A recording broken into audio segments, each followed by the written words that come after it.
मित्रों, बात ये 2014 की है जब मैं हॉस्टल में रहा करती थी, बीएससी की पढ़ाई कर रही थी। ये बात एकदम सच्ची है और ये कहानी मेरी खुद की है। मेरी रूम पार्टनर नई नई मेरे साथ शिफ्ट हुई थी। हम दोनों साथ में पढ़ते थे, साथ में यूनिवर्सिटी जाते थे और साथ में रहते थे। हम लोग शाम को 7 बजे पढ़ने के लिए बैठ जाया करते थे। चूँकि हॉस्टल का छत था इसलिए काफ़ी नीचे नीचे था, मतलब कि ऊंचाई पर नहीं था। 3 फ्लोर का हॉस्टल था। एक दिन क्या हुआ, हम लोग ऐसे ही 7 बजे पढ़ने के लिए बैठे, ऊपर से धम धम की आवाज़ सुनाई देने लगी और वो इतनी तेज़ आवाज़ थी कि हम दोनों को डिस्टर्ब कर रही थी। हम लोग पढ़ने में डिस्टर्ब हो रहे थे, तो हम लोगों को लगा कि कोई छत पर अदरक कूट रहा होगा ऊपर वाले फ्लोर पर। फिर हम लोगों ने इग्नोर कर दिया, लेकिन वो लगातार आवाज़ आती रही। हम लोगों ने ध्यान नहीं दिया। अगले दिन फिर 7 बजे शाम को हम लोग पढ़ने के लिए बैठते हैं, फिर वही आवाज़ आनी शुरू हो जाती है। हम लोगों को आ जाता है गुस्सा।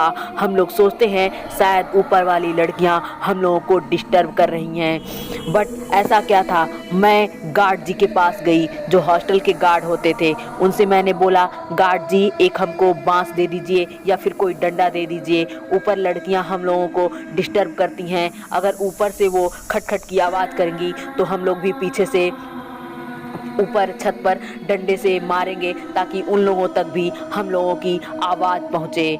गार्ड हंसने लगे और उन्होंने मुझे एक बांस दे दिया। मैं वो बांस लेकर चली गई। जब ऊपर से खटखट की आवाज़ आना शुरू हुई तब मैंने क्या किया, नीचे से बांस से मारना शुरू कर दिया, लेकिन कोई असर नहीं हुआ। फिर वही हाल रहा, लगातार आवाज़ आती रही। हम लोगों ने अगले दिन सोचा कि ऊपर जाकर, जब हम लोग पढ़ने बैठेंगे, ऊपर जाकर चेक करेंगे कि लड़कियां आखिर कर क्या रही हैं। फिर 7 बजते ही हम लोग पढ़ने बैठ गए। जो पढ़ने बैठे आवाज़ आनी धम धम की शुरू हो गई, खटखट की शुरू हो गई।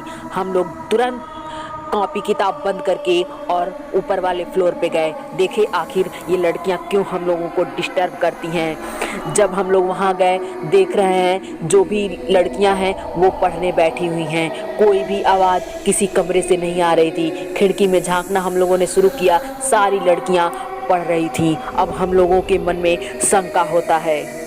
फिर उसी रात मैं सो रही थी, मेरी पार्टनर भी सो रही थी, तब तक अचानक से हम दोनों की नींद खुलती है। ऐसा लगता है कि कोई बड़ा सा सिलेंडर लुढ़का रहा हो और बहुत तेज़ तेज़ आवाज़ आ रही हो। तब मेरी रूम पार्टनर समझ जाती है कोई तो बात है। अगले दिन हम लोग ये बात सीनियर्स को बताते हैं। जब सीनियर्स को बताते हैं तो सीनियर्स बोलती हैं, अरे कुछ सालों पहले इसमें एक लड़की ने आत्महत्या कर लिया था, शायद वही होगी। उसके बाद से हम लोग एकदम डर जाते हैं और मैडम से रूम बदलने के लिए अर्जी लगाते हैं।